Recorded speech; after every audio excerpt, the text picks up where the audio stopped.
niyo, Mayor, kagabi, tinawagan ako ng pamangkin ko. Sabi niya, Tita Sandy, ina-asfalto yung harap ng kalye natin, yung kalye natin sa Lamayan. Sabi ko, bakit na-asfalto yung sementadong kalye? Sementadong kalye, napakakinis, napakaputi. Tapos inaspalto. Itong si Benny Abante. Napakarami niyang ina-asfaltong kalyeng sementado na. Sinong luko-lukong gusto ng asfaltadong kalye samantalang sementado na? Anong dahilan na asfaltuin mo yung kalye? Kung mahal mo yung mga taong naninirahan yun, kayo ba gusto nyo ang kalye nyo asfalto or semento? Yan ang katakawan ni Benny Abante. Sana kayurin niya ng daliri niya yung asfalto, imbak niya dun sa tori niya para maramdaman niya ang init ng impyerno na asfalto. Kaya, sa pagpunta nyo ng eskwelahan para bumoto, tandaan nyo, si Benny Asfalto, hindi tayo mahal niyan. Okay ba? Nagkakaintindihan tayo? Ako, good ako sa inyo, di ba?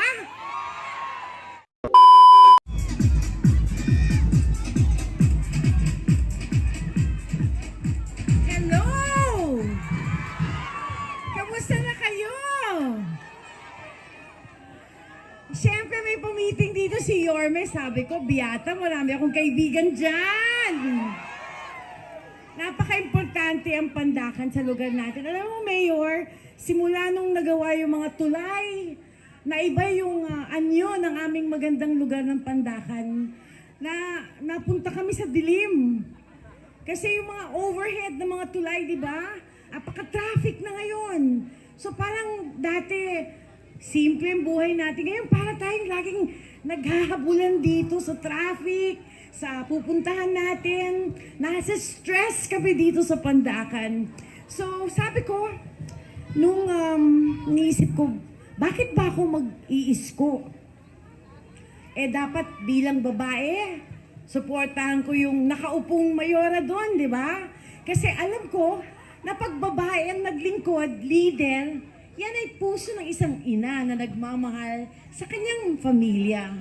Pero hindi ko po nakitaan ng ganyang paglilingkod yung ating nakaupo doon. Kaya sabi ko, alam niyo naman, di ba, meron tayong organisasyon ng mga kababaihan, ang mga ina ng bayan. Kaya lang nga, Mayor, yung aming mga kamiyembro, hindi na po ina ng bayan, mga lola na kami ng bayan.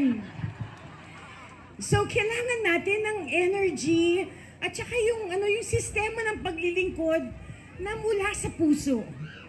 And kung hindi ko nakitaan yung nakaupo dyan ngayon, eh dito na tayo kay Yorme, saan pa tayo? Alam niyo po, sa tagal ng panahon na naging politiko din ako, naging lingkod din nyo, hindi kami nagsama ni Mayor sa parehong partido kasi nagkataon, nandun ako sa grupo ni Mayor Lim or nandun ako sa grupo ni Mayor Erap, nandun siya sa kabila. Pero hindi naman dahilan yan para hindi ko siya makitaan ng kanyang maningning na paglilingkod. Kaya po ako narito, tumatayo ako sa likod ni Yorme at sana dahil andito ako, buong-buo na po natin ibigay ang ating tiwala at suporta sa Yorme's Choice sa halalang darating. Siya po ay taga-Tondo. Sa pinakamahirap na lugar ng Tondo na hindi nyo lubos maakala kung paano ba ang buhay ng talagang isang mahirap pa sa dagaan. Naikot ko po yan bilang 2 beses ako naging deputy mayor ng Maynila sa panahon ni Mayor Lim at saka ni Mayor Erap. Napuntahan ko po yung mga lugar na yun, napakahirap. Pero itong batang Maynila na ito, itong batang Tondo na ito na si Yorme Isko, nangarap siya, naniwala siya, na pwede tayong magdulot ng magagandang proyekto para ikaunlad ng buhay ng mga taga-Maynila. Nakapag-isip siya na magtayo ng condotel. Nakapag-isip siya na maglagay ng aircon sa eskwelahan. 2 months ago, Walang pasok ng sobrang init. Dati walang pasok dahil binabaha, binabagyo. Eh ngayon sa sobrang init, itong taga-Tondo na batang Maynila, to naisip niya nung bata siya, sigurong init dito. Sana may eskwelahan na may aircon. Ginawa niya yun. Whether kayang bayaran ng Maynila ang Meralco, isa pang usapan yun. Pero nangarap siya, ginawa niya ng paraan, ginusto niya, at ibinigay niya sa mga taga Maynila. Yan ang nakitaan kong gustong-gusto ko sa mayor natin na ito. So, hindi na ako magpapakahaba. Itong gabi na ito ay para sa inyo, para makilala nyo ang mga kandidatong hangad maglingkod sa inyo.